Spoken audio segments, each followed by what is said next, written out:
La Coupe d'Afrique des Nations s'est ouverte au Maroc. Les projecteurs sont allumés, les hymnes résonnent, les stades vibrent, et pourtant, ce dont on parle aujourd'hui n'a rien à voir avec le football tel qu'on l'imagine. On ne parle pas de schéma tactique, on ne parle pas de pressing haut ou de bloc compact, on ne parle pas de préparation physique, de kilomètres parcourus, ni de matchs amicaux disputés dans l'ombre. Non, on parle de papier, on parle de signature, on parle de tampons officiels apposés au millimètre près, on parle de dossiers épais, classés, vérifiés, retournés dans tous les sens. On parle de bureaux feutrés, loin du bruit des stades, de couloirs silencieux à Zurich, là où les décisions se prennent sans public, sans caméra, mais avec des conséquences capables de faire trembler tout un continent. On parle d'une guerre administrative, une guerre froide, sourde, invisible, mais d'une violence inédite. Deux camps se font face, deux géants. Deux nations fières, chargées d'histoire, de talent, de légende. Deux peuples qui ne reculent jamais quand il s'agit de défendre leur honneur. D'un côté, le Nigeria, le géant de l'Afrique, la nation des Super Eagles, des titres, des stars, de la puissance brute. De l'autre, la République démocratique du Congo, les léopards, un pays longtemps sous-estimé, souvent moqué, mais aujourd'hui décidé à ne plus baisser les yeux. Deux orgueils démesurés, deux visions du pouvoir, deux façons d'aborder cette CAN, et au centre de cette tempête, pas un sélectionneur, pas un président de fédération, pas même un match. Un nom, un seul, un nom capable de déclencher une plainte, une enquête, une crise diplomatique sportive. Aaron Wan-Bissaka, un défenseur, un latéral droit, mais surtout un symbole, le symbole d'un basculement, le symbole d'une peur, le symbole d'un affrontement qui ne se joue pas encore sur la pelouse, mais déjà dans les esprits. Et ce qui se prépare ici, ce n'est pas qu'un débat administratif, c'est le prélude d'un choc. Mais pour comprendre comment on en est arrivé là, pour saisir pourquoi un simple nom est devenu le centre de gravité de toute une CAN, il faut revenir en arrière. Revenir à ce moment précis où tout a basculé. Vous vous souvenez de notre dernière vidéo? Une information avait commencé à circuler, presque en sourdine. Un murmure dans les couloirs du football africain. Un mouvement étrange, inattendu, presque désespéré. La Fédération nigériane de football venait de passer à l'action. Les Super Eagles, ou plus exactement leurs dirigeants, avaient now décidé de ne pas attendre le terrain. Ils ont saisi la FIFA, pas pour une clarification, pas pour une simple vérification de routine. Non, pour contester frontalement l'éligibilité d'Aaron Wan-Bissaka sous le maillot de la République démocratique du Congo. L'objectif était clair, net, assumé, créer le doute, installer le soupçon, jeter une ombre sur une convocation qui jusque-là semblait acquise. L'argument avancé, rien de concret, rien de visible. Juste une question, mais une question empoisonnée. A-t-il vraiment respecté toutes les conditions du one-time switch? A-t-il réellement le droit de porter le maillot bleu et rouge? Dans le monde du football moderne, ce genre de question n'est jamais innocente. C'était une attaque frontale, une manœuvre de déstabilisation massive. Car soyons lucides une seconde. Si cette plainte passait, la RDC perdait sa pièce maîtresse défensive des matchs déjà joués, pouvait être annulée sur tapis vert et toute la dynamique de la CAN pouvait être renversée. Un scénario catastrophique. À ce moment précis, beaucoup d'observateurs ont cru connaître la suite. Ils se sont dit, la RDC va faire profil bas.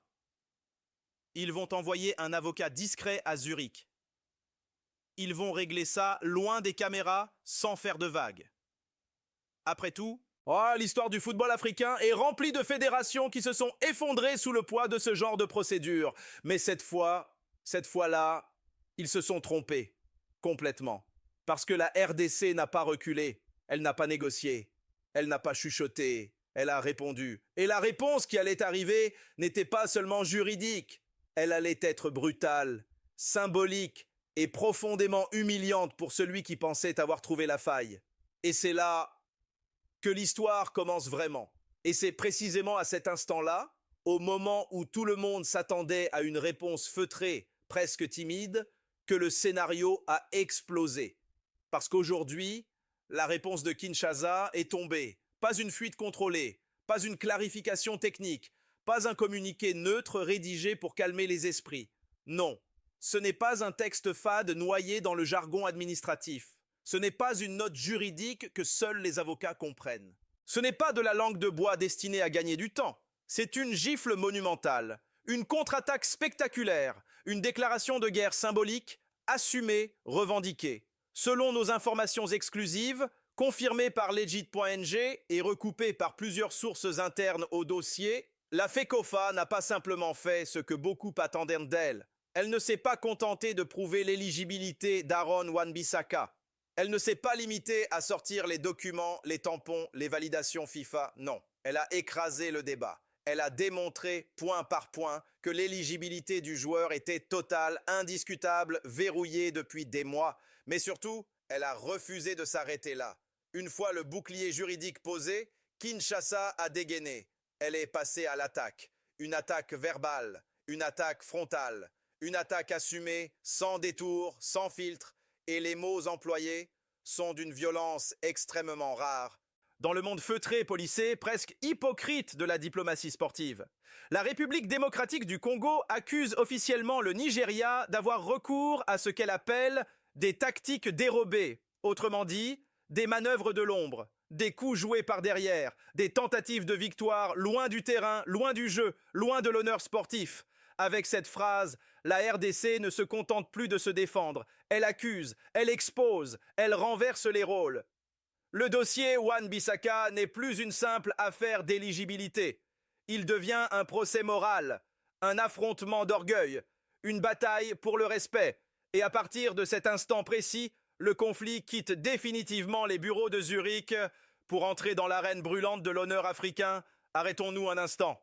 Vraiment, parce que les mots qui viennent d'être lâchés ne sont pas anodins, ils ne sont pas choisis au hasard, ils sont calculés, tactiques dérobées. Dans le langage feutré de la diplomatie sportive, c'est l'une des accusations les plus lourdes qui puissent exister. Traduisons-les, décryptons-les, retirons le vernis. En français clair, cela veut dire tactique de la porte de derrière, magouille de couloir, manœuvre sournoise, loin du terrain et loin du jeu, et à travers cette expression, ce que la République démocratique du Congo dit publiquement, devant toute l'Afrique, devant les instances, devant les supporters, c'est ceci. Vous avez peur, vous savez que vous ne pouvez pas nous battre loyalement, alors vous essayez de gagner ailleurs, dans les bureaux, dans les dossiers, dans l'ombre. Ce n'est plus une défense, c'est une mise en accusation, une accusation de tricherie morale, une attaque directe contre l'honneur sportif. Et dire cela au Nigeria, triple champion d'Afrique, nation de Kanu, Okocha, Osimhen, géante historique du continent, c'est plus qu'un affront, c'est une humiliation absolue. C'est renvoyer un mastodonte du football africain au rang d'une équipe qui aurait besoin d'avocats pour éviter un affrontement sur le terrain. Alors forcément, une question s'impose, pourquoi une réaction aussi violente? Pourquoi cette sortie aussi tranchante, aussi assumée? Parce que la RDC a atteint un point de rupture. Elle en a assez. Assez d'être présentée comme la fédération désorganisée, assez des histoires de passeports oubliés, assez des dates mal remplies, assez des erreurs administratives qui coûtent des matchs sur tapis vert, assez d'être regardée de haut. Cette époque-là est terminée. La RDC n'est plus celle qui baisse les yeux, elle n'est plus celle qui s'excuse, elle n'est plus celle qui tremble à l'idée d'un recours. Aujourd'hui, elle dit clairement « Nous sommes prêts, nous sommes structurés et nous ne laisserons plus personne salir notre nom ». Et ce message-là ne s'adresse pas seulement au Nigeria, il s'adresse à toute l'Afrique. Et c'est précisément ici que l'histoire bascule une nouvelle fois. Après les mots, après l'accusation, après l'atteinte à l'honneur, on quitte le terrain brûlant des déclarations publiques pour entrer dans le dur, le vrai, le froid, l'implacable. Nous entrons dans les bureaux de Zurich, là où le football cesse d'être un spectacle pour devenir une affaire de loi, d'articles et de signatures. Au siège de la FIFA, c'est ici que le Nigeria pensait avoir son coup à jouer. Le calcul nigérian était simple, presque cynique. Exploiter une faille que trop de fédérations africaines ont laissée ouverte par le passé, l'amateurisme administratif.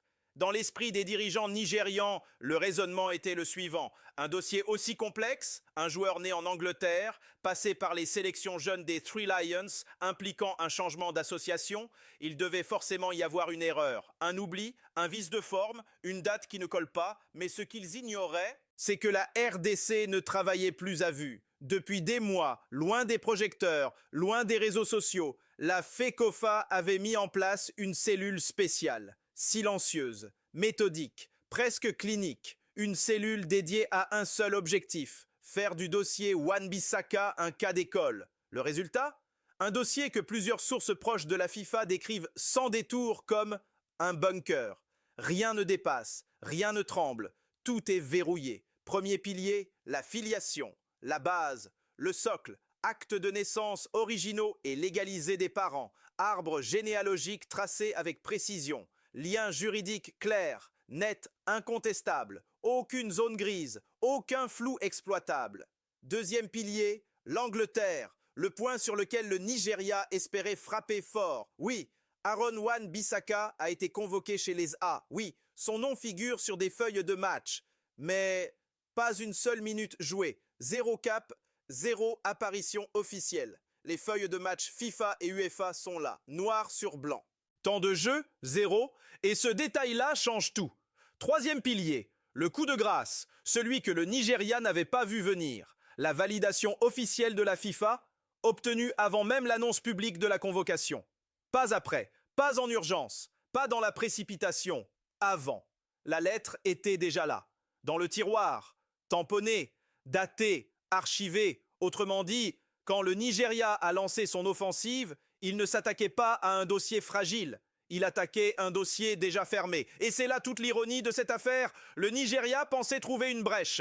Il est tombé sur un mur administratif, un mur juridique, un mur construit pierre par pierre, mois après mois. La RDC n'a pas improvisé, elle a anticipé. Et dans les bureaux de Zurich, le verdict était déjà écrit bien avant que la plainte ne soit déposée. Et une fois ce mur administratif dressé, une fois la forteresse juridique révélée au grand jour, une question s'impose, presque naturellement. La seule qui compte vraiment. Alors posons-la, sans détour. Pourquoi ? Pourquoi une nation aussi puissante, aussi riche en talent, aussi sûre de son statut de géant africain, aurait-elle ressenti le besoin de lancer une offensive administrative contre un simple latéral droit ? Pourquoi s'acharner sur un poste que l'on considère souvent comme secondaire dans les grands récits du football ? La réponse est dérangeante, et elle fait mal à l'ego. Aaron Wan-Bissaka fait peur. Pas peur au sens émotionnel, peur au sens tactique, peur au sens stratégique.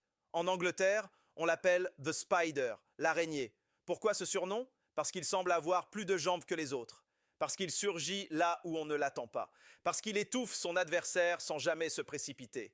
Statistiquement, visuellement, dans le ressenti des attaquants, c'est l'un des meilleurs défenseurs de 1 contre 1 au monde. Et maintenant, regardons le Nigeria. Quelle est son arme principale ? Les ailes, le jeu extérieur, la percussion, la vitesse. Ademola Lookman, Moses Simon. Des joueurs faits pour provoquer, déborder, faire exploser les défenses sur les côtés. C'est là que bat le cœur du jeu nigérian. Alors imaginez une seconde. Vous placez Aaron Wan-Bissaka dans le couloir droit de la RDC. Résultat ? Le couloir gauche nigérian est neutralisé. Les débordements deviennent rares. Les centres disparaissent. Le plan A s'effondre. Ce n'est pas une opinion. Ce n'est pas une exagération. C'est mathématique. Et les dirigeants nigérians le savent. Le staff le sait. Les analystes vidéo le savent. À cet instant précis, la plainte prend un tout autre sens. Ce n'est plus une démarche juridique. Ce n'est plus une vérification administrative. C'est une réaction psychologique. Un réflexe de protection. Un mécanisme d'évitement. Un aveu presque involontaire. Nous ne voulons pas affronter ce gars-là. Parce que sa présence change tout. Parce qu'il oblige à repenser le plan de jeu. Parce qu'il transforme la RDC en une équipe capable de vous faire douter. Et c'est exactement à ce moment-là que le dossier Wan-Bissaka cesse d'être une affaire de papier pour devenir une affaire de peur. Verdict, après les soupçons, après les accusations, après les manœuvres de couloir et les batailles de bureau, le rideau est tombé, le dossier est désormais clos, scellé, classé. Aaron Wan-Bissaka est officiellement un léopard. La FIFA a validé, sans réserve. Le Nigeria a perdu cette bataille, mais qu'on ne s'y trompe pas. Cette affaire n'était pas une simple parenthèse administrative, c'était un prélude. Car ce qui vient de se produire dépasse largement un nom, un passeport ou une signature. Et c'est là que l'histoire prend une autre dimension. La République démocratique du Congo sort de cet épisode métamorphosé, plus mature, plus crédible, plus respectée.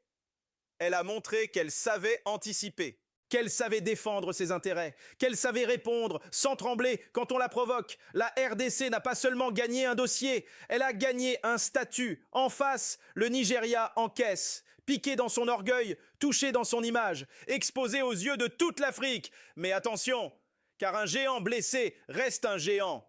Et parfois, ce sont précisément ces moments-là qui réveillent les monstres. Alors maintenant, la parole vous revient. Je veux votre lecture, votre ressenti, votre verdict. Le Nigeria a-t-il joué le jeu des règles ou tenté de passer par la petite porte? Aaron Wan-Bissaka peut-il réellement éteindre cette attaque nigériane redoutable? La RDC est-elle en train de s'installer comme une nouvelle puissance du football africain? Dites-le moi dans les commentaires. Le débat est ouvert. Abonnez-vous, activez la cloche. Parce que si ça brûle déjà en décembre, janvier promet d'être un véritable incendie.